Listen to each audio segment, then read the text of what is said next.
After you, madam. Hello, good evening. Hey. Now, unlike my predecessors, I am not an energy expert. My training in international trade has exposed me to the importance of energy, but for the most part, I must admit I feel like a fish out of water right now coming after such brilliant presentations from my colleagues Misha and Brian. So what I intend to do tonight is to just reinforce a couple of important points as Executive Director of the Barbados Chamber of Commerce, and to give you the assurance that, at least from the level of the Chamber, that we will continue to support the work of our member, the Barbados Light and Power Company Limited, and by extension, continue to support the work of our Green Committee, which is totally focused on achieving the objective of becoming 100% renewable energy efficient, or renewable energy efficient as soon as possible. So when I'm thinking about the transition Barbados has to make from the existing state to where we would like to be based on everything that has been presented earlier, a couple things come to mind. And I think we need to have a sober reflection on our current climate to make sure that the work that has to be done going forward takes a holistic approach to giving all of the energy that's required to make the transition from where we are to where we need to go by 2030. The current climate is impacted. Let me start by the easiest one. Those two Cat 5 hurricanes that passed the Caribbean region over the last couple of months has brought into stark focus the impact of climate change on the development of our country, and by extension, the region. Particularly for Barbados, our economic climate is characterized by low foreign exchange reserves, poor credit ratings, high fiscal deficits, and lack of investor confidence. This is coupled with high costs of doing business, and particularly our energy costs, labor costs, other utilities, and other inputs make it extremely difficult for our companies to compete regionally and even less so internationally. We agree that a medium-term growth strategy and industrial policy is required to transition the state of the economy from where it is to where we are, again, growing satisfactorily. And we also agree and have been, wherever we can, advocating that the national energy policy be approved and implemented as quickly as possible. For us, energy is at the core of development and competitiveness. And if Barbados is to achieve the status or level of development that it has had since post-independence, we genuinely feel that our international competitiveness is directly linked to the work we will be doing in the area of renewable energy and energy efficiency.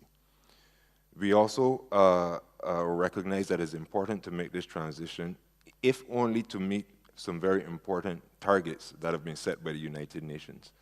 And for us, we recognize that the work that Jehu, Brian, and their team are doing is significantly contributing to Barbados, to ensuring that Barbados meets the United Nations Sustainable Goal 7, which is to ensure access to affordable, reliable, sustainable, and modern energy for all. So how do we get there? As noted earlier, I'm of the view, and the Chamber is of the view, that renewable energy and energy efficiency should be at the core of our medium-term growth strategy. That means we have to take a close look at how we stimulate new growth, or growth in new sectors, whether it be PV, biomass, wind, solar, and so on. We also have to accept the fact that if we make significant gains in renewable energy and energy efficiency, it would significantly contribute to foreign reserve savings, foreign exchange savings, that right now is critically needed given the unfortunate state of our reserves. We, however, believe that to enable renewable energy and energy efficiency to be at the core of our development strategy going forward, we need to pay particular attention to how we incentivize the industry and we incentivize consumption. And this, I think, where I get into now more comfortable waters, because there are two things I would like to leave with you this evening. One is that we need to review the existing incentives being made available to the renewable energy and energy efficiency sector. One, to make a determination as to whether or not they're working. If they are not working, what systems we need to put in place to give greater access or to facilitate greater access to those incentives.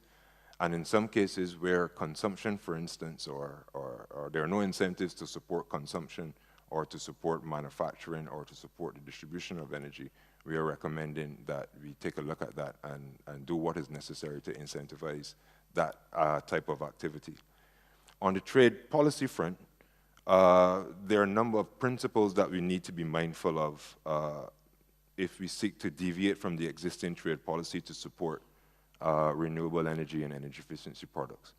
One is that whatever we do must continue to meet basic fundamental principles of international trade, which is that they're non-discriminatory in their reach, and that they are not, you're not discriminated on the basis of origin, and you're not discriminated on the basis of nationality. Those are two very important points that we need to always consider when we're talking about looking at our trade policy. However, it is also known amongst trade officials that there are a number of carve-outs that exist, whether they be for balance of payments purposes or whether they be for purposes of preservation of the environment or to safeguard human and plant health.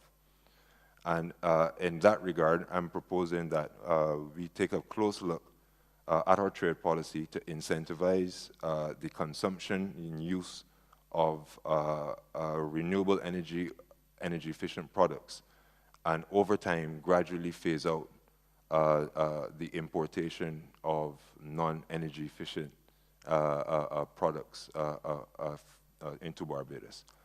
Unfortunately, we can't move too quickly in that regard, but I think if over the period 2017 to 2030, we make a commitment to phase out the importation of those products that will be harmful to the environment in favor of those products that promote a cleaner environment, I think it would be better for our children and overall better for the country.